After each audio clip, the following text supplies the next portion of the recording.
정치권 소식 짚어보는 아침의 맞수 시간입니다. 패널 네 분과 함께 자세한 얘기 나눠보겠습니다. 김상일 전 민주당 부대변인, 최병묵 정치평론가, 최진영 변호사, 장현주 변호사 나오셨습니다. 안녕하세요. 네, 안녕하십니까. 안녕하십니까.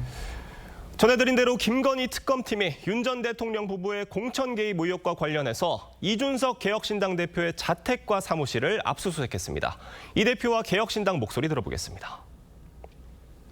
굉장히 시기가 공교롭다. 제가 뭐 현행범도 아니고 그런 상황에서 이렇게 뭐 급작스럽게 진행할 필요가 있느냐. 오해 살 일을 안 했으면 좋겠어, 특검이. 개혁신당의 새로운 지도부가 임기를 개시하는 첫날 무리하게 이루어진 특검의 압수수색은 정치적 오해를 불러올 수밖에 없습니다. 이준석 개혁신당 대표가 대표에 당선된 지 하루 만에 그 임기 시작 첫날에 압수수색이 이루어진 겁니다. 물론 수사기관이 압수수색을 할 때 무슨 상대의 이런저런 사정 다 봐줘가면서 해서도 안 되겠습니다만 이준석 대표 입장에서는 내가 작년 11월에 검찰에 가서 관련 진술 다 했고 그 진술들 특검팀이 다 받아서 알고 있을 텐데 이제 와서 또 이렇게 압수수색을 하는 건 좀 과한 거 아니냐 이런 입장 같아요. 글쎄 뭐 언제 해도 사실은 정치권에서 반발이 있을 거라고 저는 생각을 하고요. 이준석 대표 말대로 만약에 현행범 이러면 체포했겠죠. 근데 그런 건 아니고 뭐 특검은 특검의 스케줄이 있는 걸로 그렇게 저희가 그냥 이해해도 충분한데 문제는 더 본질적인 문제는 지금 그 피의자로 적시했다고 하면서 그 얘기가 당대표 시절에 공천에 관여한 혐의 뭐 이런 거잖아요. 당대표가 공천에 관여하는 거는 저는 본업이라고 생각하거든요. 근데 본업을 열심히 했다고 해서 그걸 범죄로 다스리겠다는 그 발상이 법률적으로는 가능한지 모르겠으나 정치적으로는 불가능해 보인다. 그래서 더 본질적인 문제, 과연 이준석 대표가 지금 받고 있는 그 피의 사실이 합당한 것이냐? 저는 그 점에 오히려 의문을 제기합니다. 그러니까 공천장 대표가 주는 건데 과연 이걸로 태클을 걸 수가 있겠느냐. 공천장 주는 정도가 아니고 공천이라는 모든 절차는 대표가 다 관여할 수가 있습니다. 그것도 당원 당규에 따라 합법적으로 할 수 있는데 그 관여했다는 것 때문에 지금 그걸 뭐 업무방해죄니 뭐 이런 걸로 지금 죄를 묻겠다는 거 아니겠습니까? 그게 가능한지 궁금하다는 거죠. 알겠습니다. 지금 이 상황에 대해서 국민의힘에서도 이준석 대표에 대한 이런 압수수색 부당하다 이런 입장을 냈는데 국민의힘으로서는 이준석 대표 이후에 국민의힘 의원이 또 대상이 될 수가 있겠다 이런 생각을 하고 있는 게 아닌가 싶어요. 그렇겠죠. 야당이 되고서 입장이 많이 바뀐 것 같아요. 기본적으로 지금 이재명 대통령께서 수사를 받을 때 이런 특정 시기에 압수수색이나 소환이나 이런 게 있을 때 무엇라고 본인들이 얘기했는지를 생각한다면 좀 형평에 맞춰가지고 이야기를 했으면 좋겠어요. 그리고 과거를 생각해서 그러면 앞으로는 우리 다 같이 이러지 말자고 신사협정을 맺자고 하든가 이렇게 해야지 입장이 바뀌었다고 옛날에 한 얘기와 정반대 이야기를 계속하는 거는 국민들이 볼 때는 그냥 가진 자들이 그때그때 상황에 맞춰서 자기 이익을 방어하는 거로 뿐이 보이지 않겠다 이런 생각이 듭니다. 알겠습니다. 지금 특검은 압수수색 영장에 이준석 대표를 피의자로 적시를 하고 윤 전 대통령 부부와 공범으로 보고 있는 상황인데 이른바 칠불사 회동 이 부분을 주시하고 있다고 지금 알려지고 있어요. 근데 말씀드린 것처럼 본질적으로 지금 특검이 제기하고 있는 죄명이 업무방해죄 아니겠습니까? 근데 업무방해죄는 형법상 허위사실 유포 또는 위계나 위력에 의해서 사람의 업무를 방해를 해야 됩니다. 그 사람이란 것은 타인의 업무, 타인인 것이죠. 그런데 이준석 대표 같은 경우에는 그 당시에 본인이 당 대표였다고 하면은 본인이 본인의 업무를 방해할 수가 있습니까? 그렇기 때문에 지금 특검 같은 경우에는 이 부분과 관련해서 이 그 당의 대표가 아닌 그 윤석열 전 대통령 당선인이 어떻게 보면 그 당의 공관의 업무를 방해했다라는 것에 대한 공범으로 이런 구성을 하고 있는데 과연 그와 같은 일이 가능한지에 대해서 상당히 의문이 아닐 수 없는데요.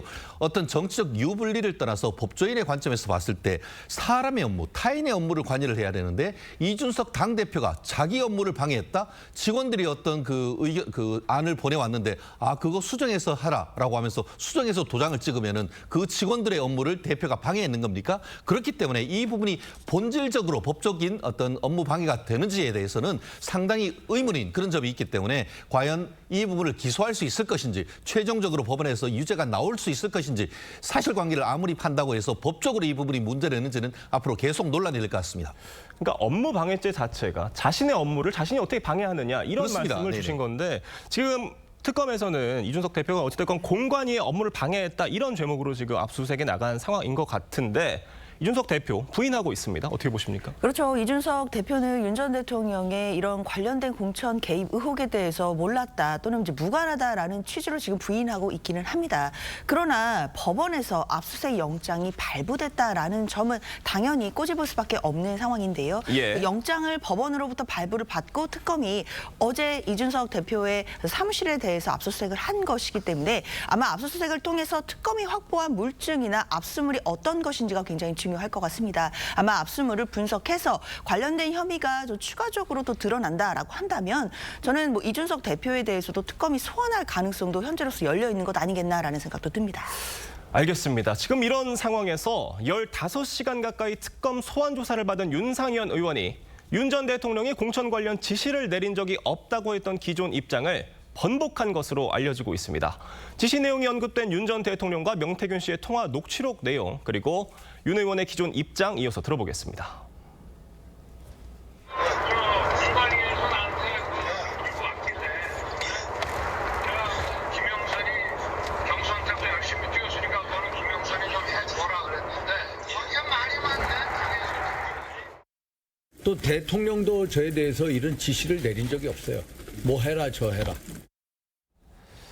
내가 상현이한테 한 번 더 얘기할게. 이 부분에 대해서 윤상현 의원은 지금까지 나는 그런 지시를 받은 적이 없다라고 얘기를 하고 있었는데 지금 언론 보도를 통해 알려지는 얘기로는 특검에서 윤 의원이 그 관련된 진술을 번복했다는 거예요. 그런 통화를 받았다는 거였어요. 윤석열 대통령으로부터 지시를 받은 적이 없다 이랬던 걸 이제 입장을 바꿨다는 얘기인데 예. 그래도 저는 그 뒤의 상황까지 보면 기본적으로 변한 건 없다 이렇게 생각하는 기본적인 그게 건 왜 그러냐면 예. 윤상현 의원이 이렇게 얘기한 거는 아마 뭐 관련해서 압수수색이나 이런 기본적인 자료에서 윤석열 전 대통령과 그 추정되는 시간에 아마 전화 통화를 한 것이 드러났기 때문에 전화 통화 자체를 부인할 수는 없었을 거라고 생각을 하고요. 예. 근데 윤상현 의원이 지금 진술한 내용 중에 윤석열 대통령과의 전화 통화는 시인을 했는데 문제는 본인이 그 전화를 받고 나서 공천관리위원회에다가 지시한 거는 또 부인을 했어요. 예. 그러면 자기가 그냥 윤 대통령 전화 받고 자기 선에서 끝났다 이런 얘기가 되잖아요. 통화는 통화지 공천과는 무관하다. 무관하다. 예. 공천은 공천관리위원회에서 협의 끝에 김영선 의원을 공천한 것이다. 이렇게 지금 얘기를 하고 있거든요. 그렇습니다. 그럼 본질적인 변화는 없는 거예요. 그렇기 예. 때문에 이 본질적인 변화를 특검이 어떻게 깰 것인지가 지금 오히려 관건이지 윤상현 의원의 진술대로 자기가 대통령 전화 받고 공관위에 지시한 적 없다라고 한다면 윤상현 의원에 적용할 이 범죄가 또 마땅하지 않게 된다. 예. 수사를 좀 지켜봐야 되겠습니다. 예. 짧게 말씀드리면은요. 잘 보면은 아까 녹취록에 보면은 윤 대통령 당선인이 예. 공관위에서 뭘 들고 왔길래 내가 해줘라라고 얘기하는 것이죠. 잘 그 맥락 보면은 윤 대통령 내가 적극적으로 공관위에 전화를 해가지고 뭘 해달라라고 하는 것이 아니고 공관위에서 이거 어떻습니까 하는 의견을 와서 그에 대한 의견을 개진했다는 그런 맥락으로도 있을 수 있는 것이기 때문에 과연 이 부분이 업무 방해가 성립될지에 대해서는 앞으로 상당 부분 논란이 될 수 있는 부분이다라는 말씀 드리고 싶습니다. 알겠습니다. 이 통화 내용과 관련해서 특검팀이 사실관계를 다지기 위해서 윤상현 의원을 불러서 조사를 했던 것으로 보이는데 이제 남은 건 윤석열 전 대통령일 겁니다. 그래서 오늘 나와서 소환 조사를 받으라고 통보를 했는데 나오지 않을 것으로 전망이 돼요. 어떻게 보십니까? 윤석열 피고인은 제가 볼 때 법적 대응은 어느 정도 제가 볼 때 포기한 것 같아요. 그리고 정치적인 어떤 세력 강화를 통해서 자신의 어떤 이후에 법적 대응 이후에 어떤 정치적 구상을 하는 거 아닌가. 예. 그리고 법적 대응을 하면서도 또 그 법적인 어떤 그 약화, 징벌의 약화를 위해서 자기 세력도 강화를 위한 정치 세력화를 꾀하는 거 아닌가 이런 생각이 들어요. 지금이 어느 시기입니까? 국민의힘의 당대표 선거가 이루어지고 있고요. 당대표를 어느 쪽에서 잡느냐에 따라 국민의힘의 앞으로의 정체성과 방향성이 정해지게 돼 있습니다.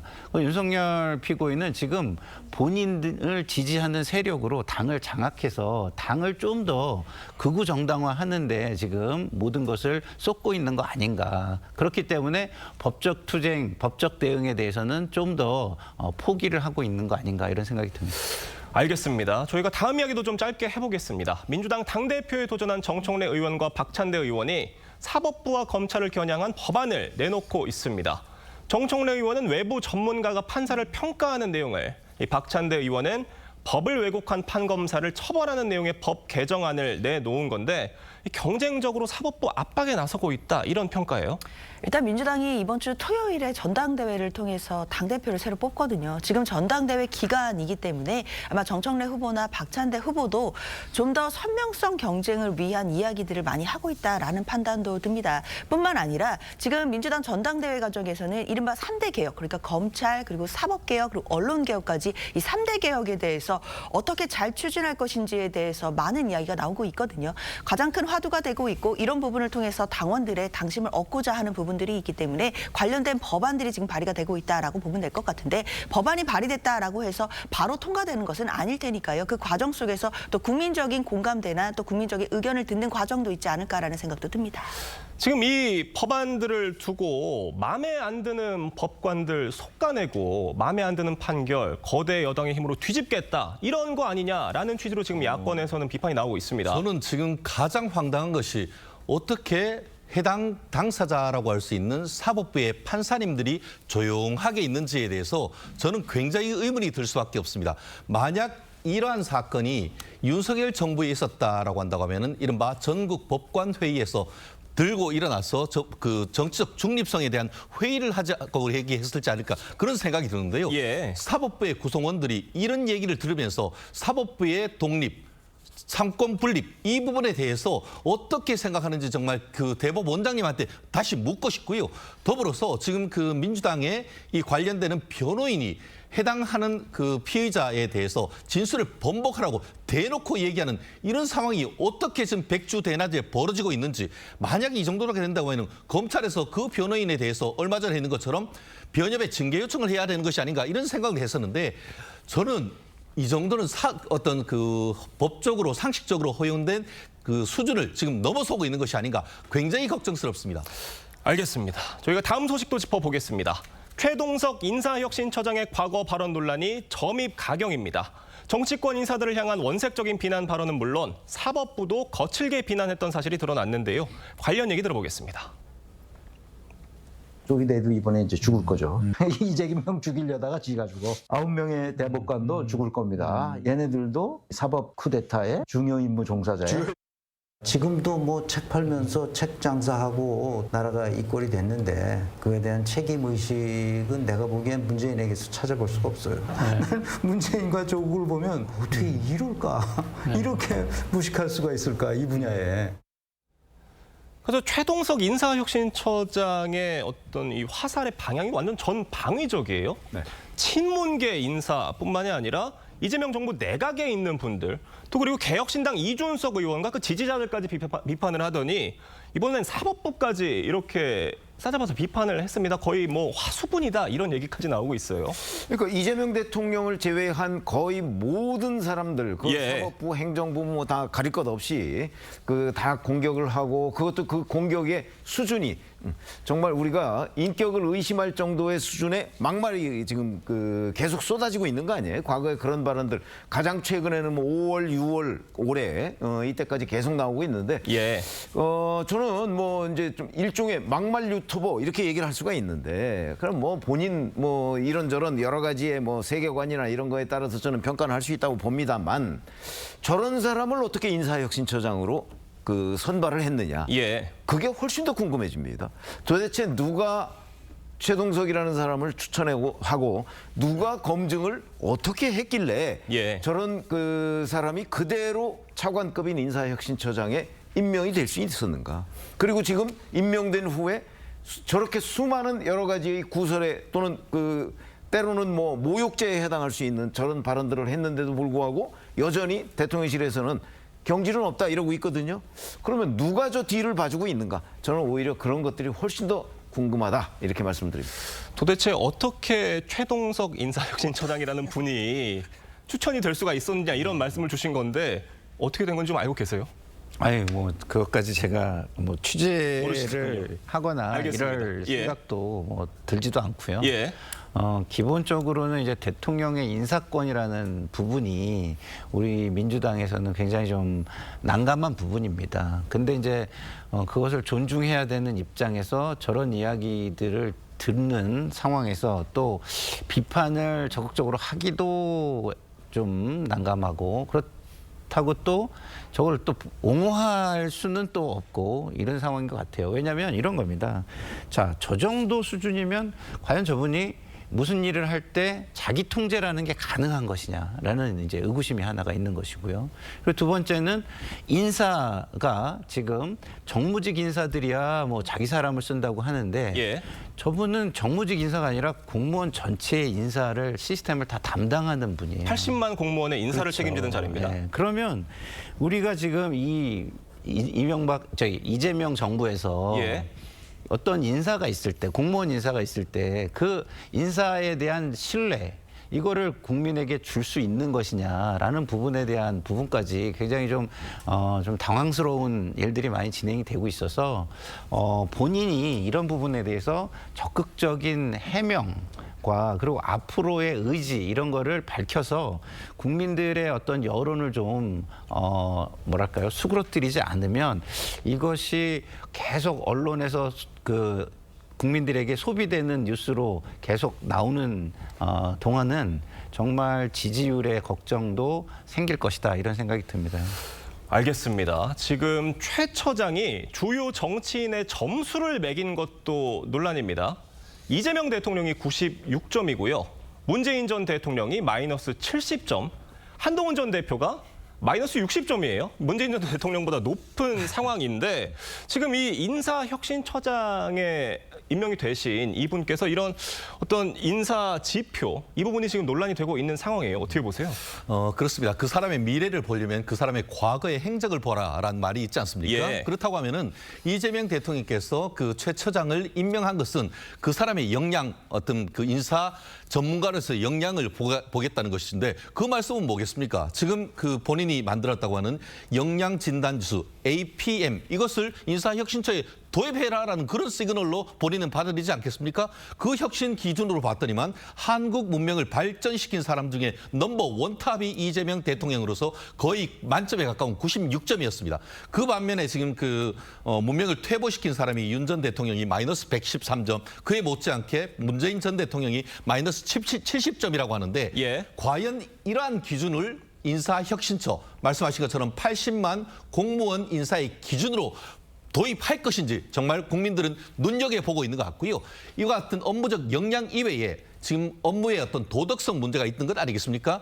좀 전에 말씀하신 것처럼 사법부에 대한 원색적 비난, 그리고 윤 전 대통령을 넘어서 문재인 대통령과 그 내각에 대한 원색적 비난, 이런 부분, 그리고 그 반면에 이재명 대통령이 하늘에서 내린 사람이고 대한민국의 어떻게 보면은 천운이다. 그리고 이재명 대통령은 5년이 짧다. 10년 내지 20년 정도에 해야 된다. 이 정도로 어떻게 보면 그 권력자에 대한 얘기를 해줘야 승진을 하느냐. 이런 어떤 그 정책적인 측면에서 봤을 때 과연 최 처장의 어떤 직을 유지할 수 있을지 저 또한 지켜보겠습니다.